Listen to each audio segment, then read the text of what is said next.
El jueves 5 de agosto del año 2010 se produjo un derrumbe en la mina San José de Chile a las 2:30 de la tarde aproximadamente, quedando atrapados 33 mineros a 720 metros de profundidad.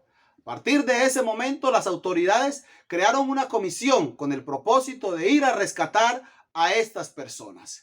Se buscaron especialistas, especialmente en buceo, médicos en buceo, psicólogos de toda clase.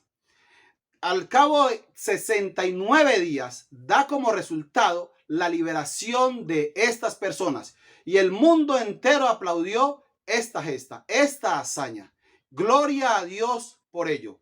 Esto sin duda alguna debe dejarnos una enseñanza a nosotros como pueblo de Dios, que tenemos la responsabilidad, la gran comisión dada por el Señor Jesús de ir a las almas, de rescatar las almas, porque esto recae en la responsabilidad es de la iglesia. Imagínense ustedes que esta comisión no hubiese ido o a la mitad hubiesen renunciado. Sin duda alguna, estos mineros hubiesen perecido en ese lugar.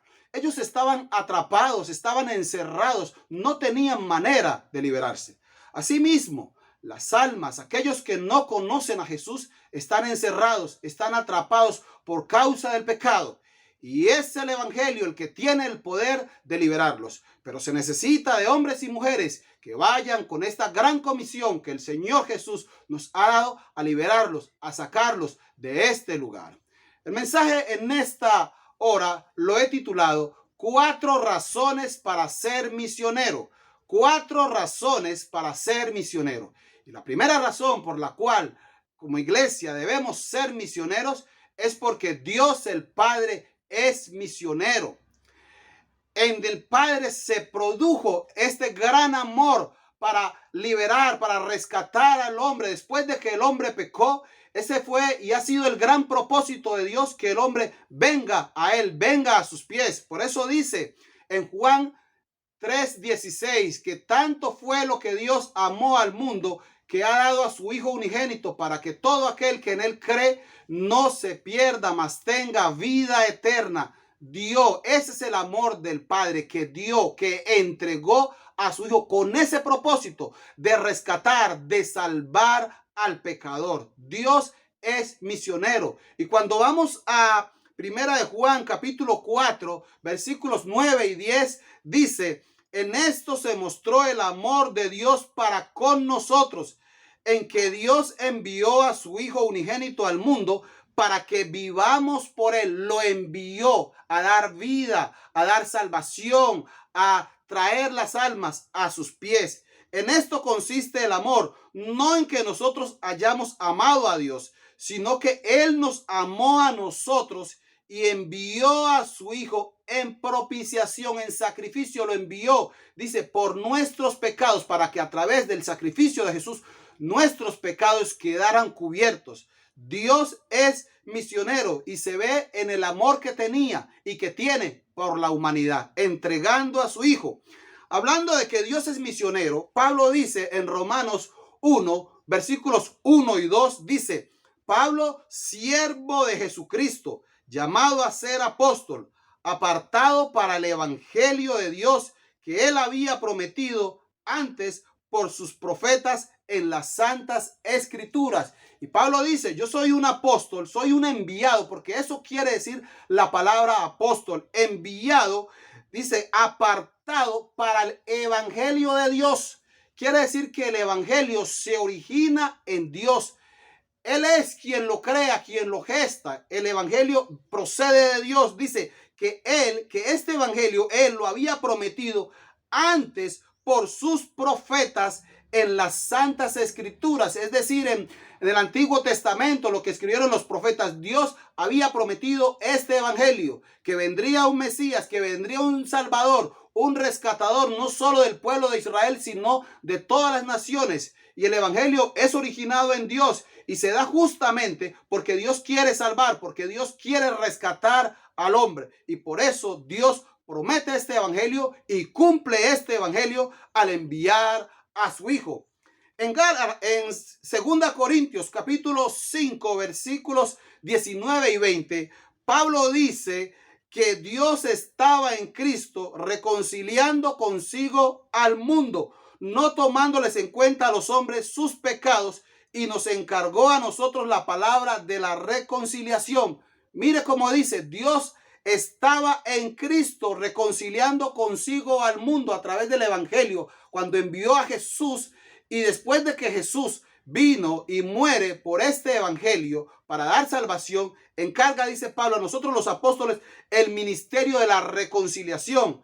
Así que somos embajadores enviados en nombre de Cristo, como si Dios rogase por medio de nosotros. Es Dios mismo quien crea todo esto. Es Dios quien le está diciendo al hombre, le está insistiendo, arrepiéntete de tus pecados, conviértete. Cuando vamos a predicar, es Dios quien está allí, porque el evangelio procede de él. Y en Cristo Jesús es que él reconcilia al hombre consigo mismo. De manera que cuando el misionero, cuando el mensajero va a entregar ese mensaje, esa palabra de Dios, es el Dios mismo que le está diciendo al hombre que se convierta, que se vuelva a él. Y por eso dice Pablo finalmente, os rogamos en nombre de Cristo, reconciliados con Dios. Hombre, pecador, reconcíliese con Dios, que eso es lo que usted debe hacer debido a que usted está muerto por causa de su pecado. Entonces, la primera razón por la cual la iglesia debe ser misionera es porque Dios es misionero. La segunda razón por la cual debemos ser misioneros, una iglesia misionera, es porque el Hijo es misionero. Jesús vino con una misión clara, entregada del Padre. Mire lo que dice en Lucas 19:10, cuando tiene este encuentro con Zaqueo, le dice, porque el Hijo del Hombre vino a buscar y a salvar lo que se había perdido. Una misión definida, clara. Vino a buscar y a salvar lo que se había perdido. ¿Qué se había perdido? La comunión de Dios con el hombre. Se habían perdido los principios, los valores del hombre. Y Jesús vino a restaurarlos, vino a dar esa salvación, vino a reconciliar. A eso vino. Jesús es misionero. Y eso fue lo que él hizo. Entregó este mensaje, predicó este mensaje. En Mateo 4:17 dice que Jesús, cuando inicia su ministerio, dice, desde entonces comenzó Jesús a predicar y a decir, arrepentíos porque el reino de los cielos se ha acercado. ¿Qué vino a traer Jesús? El reino de los cielos. Vino a acercar el reino de los cielos a los hombres. ¿Cómo? A través del arrepentimiento. Jesús vino con una misión clara, con un mensaje claro, y es: arrepiéntase, usted es pecador, en la condición que está usted no puede ir al cielo. Entonces Jesús es misionero, dando a conocer el reino de Dios a los hombres a través de su mensaje, a través de su predicación. Jesús murió por una misión clara. Esta misión para él estaba claro, que él debería ir a la cruz. Y Mateo 20:28 dice que el Hijo del Hombre no vino para ser servido, sino para servir y para dar su vida en rescate por muchos. A eso vino Jesús. Su sangre, su vida, su sacrificio es lo que puede salvar, lo que puede rescatarnos a nosotros del pecado, de la condenación eterna, del infierno. Y vino a servirnos, vino a predicar, vino a dar su propia vida, siendo él martirizado en una cruz, para que usted y yo tengamos salvación, tengamos vida, y vida en abundancia, como él la ha prometido. De manera que Jesús es misionero, el Hijo es misionero. Su mensaje, todo lo que hizo, la predicación, su vida, la manera como enseñó, como vivió, todo encarnó este mensaje que el Padre le había dado, de reconciliar y de salvar a la humanidad. La tercera razón por la cual la iglesia debe ser misionera es porque el Espíritu Santo es misionero. En Hechos 1:8, Jesús les dice a los discípulos: ustedes van a recibir poder cuando haya venido sobre ustedes el Espíritu Santo. Y a partir de ahí van a ser mis testigos en Jerusalén, en toda Judea, en Samaria y hasta lo último de la tierra. De manera que es el Espíritu Santo el que empodera, el que capacita, el que faculta al misionero, al hombre de Dios, al discípulo, para que sea testigo de Jesús. Sin la investidura del Espíritu Santo, no podemos dar a conocer este mensaje con propiedad, con poder. Es el Espíritu Santo el que está convenciendo al pecador cuando se le habla el evangelio de Cristo para que rinda su vida, para que se arrepienta, para que se aparte de sus pecados y se vuelva a Jesús. De manera que el Espíritu Santo está allí. Jesús les dice, no se muevan hasta que el Espíritu Santo no haya venido sobre ustedes. Quédense aquí en Jerusalén y una vez que lo reciban, ahora sí van a ser mis testigos, iniciando por Jerusalén y van a ir hasta lo último de la tierra. Entonces, es el Espíritu Santo el que faculta al hombre para que vaya a cumplir esta misión. El Espíritu Santo es misionero y miremos un texto en Hechos 13, versículos 1 al 3, dice, Hechos 13, 1 al 3. Había entonces en la iglesia que estaba en Antioquía profetas y maestros: Bernabé, Simón el que se llamaba Níger, Lucio de Cirene, Manaén el que se había criado junto con Herodes el tetrarca, y Saulo. Ministrando estos al Señor y ayunando, dijo el Espíritu Santo: apartadme a Bernabé y a Saulo para la obra a que los he llamado. Entonces, habiendo ayunado y orado, les impusieron las manos y los despidieron. El Espíritu Santo dijo, y mira lo que está diciendo la palabra, que había profetas allí. Puede ser que a través de uno de estos profetas, el Espíritu Santo dijo que apartaran a Saulo, a Pablo y a Bernabé para la obra que los había llamado. ¿Cuál obra? Todos sabemos que a partir de ahí se inicia el primer viaje misionero de Pablo. Y luego Pablo hace su segundo, su tercer viaje misionero, y la obra para que los había llamado era para que llevaran el evangelio a los gentiles, para que fueran a dar a conocer este bendito y glorioso mensaje. Pero es el Espíritu Santo el que está comisionando, el que está llamando, el que está empoderando y el que va con ellos y está en todos estos lugares convenciendo a las almas. De manera que el Espíritu Santo es misionero. Él está allí. Está con el mensaje, está convenciendo al pecador, está con el mensajero para que el hombre se convierta y venga a los pies de Cristo Jesús. La cuarta razón por la cual la iglesia de hoy debe ser misionera es porque la iglesia primitiva y los apóstoles fueron una iglesia y fueron misioneros. Desde la llegada del Espíritu Santo en Hechos capítulo 2, cuando Pedro es investido, todos, y Pedro se levanta y da un discurso. ¿Cuál es el resultado? 3,000 almas convertidas. Ellos siguen testificando de Jesús. Luego sanan a un hombre cojo de nacimiento y después de esto se amontona la gente a mirar todo esto y Pedro predica un segundo mensaje y viene como resultado 5,000 almas más convertidas al Señor Jesús. Y dice la Biblia que todos los días en las casas, en las calles, no cesaban de predicar y de anunciar a Jesucristo. Eran testigos, era una iglesia misionera que estaba llevando este bendito y glorioso mensaje del Señor Jesucristo. Y eso lo podemos mirar. Luego después se extiende en el capítulo 8 y van llegando no solo a Jerusalén, sino que llegan a Samaria y van llegando a otros lugares, como miramos a partir del capítulo 11, llegan a Antioquía, aquí también en el capítulo 13, donde inicia este viaje misionero. De manera que la iglesia es la que está enviando a que se hagan misiones, a que se predique este bendito y glorioso mensaje. Y es el referente, es el ejemplo que nosotros tenemos para seguir predicando. ¿Cuál fue el costo de esta misión para la iglesia primitiva? Sin duda alguna, hubo amenazas, hubo azotes, cárceles, persecución, expatriación.